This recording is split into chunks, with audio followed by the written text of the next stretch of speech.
मला सांग, कोण ग आपल्या आईला पाठवायचा मेसेज असा चुकून आपल्या बॉसला पाठवतं? अगं पण होतं असं कधी कधी चुकून. ती खरंच खूप गोड मुलगी आहे ग. मी बघते ना तिला ऑफिस मध्ये. तुझा ना मेजर गैरसमज होतोय. ऐक, माझी तिच्यासोबत काही पर्सनल दुश्मनी नाहीये, पण ती त्या दिवशी जे काही वागत होते ना ते मला अजिबात आवडत नव्हतं. म्हणजेच हे तुझं पर्सनल मत आहे ना? अगं कविता, पण त्याला काहीतरी कारण आहे ना. आणि बघ, बाई आजीच्या कोणी मागे पुढे केलं ना तर मला लगेच समजतं. आणि त्या दिवशी ती पण असंच गोड गोड आणि खोटं वागत होती. कविता, मला अजूनही असंच वाटतंय, त्या दिवशी बाई आजीच्या नेमप्लेटवर जे ओरखडे काढले होते ते हिनेच काढले होते. पण अगं कोणाला पटतच नाहीये ही गोष्ट.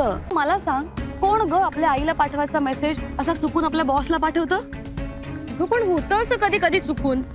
ती खरंच खूप गोड मुलगी आहे ग. मराठी कला विश्वातील अशाच अपडेट जाणून घेण्यासाठी तुम्ही आमचं चॅनल टेलीचक्कर रिजनला नक्कीच सबस्क्राईब करा.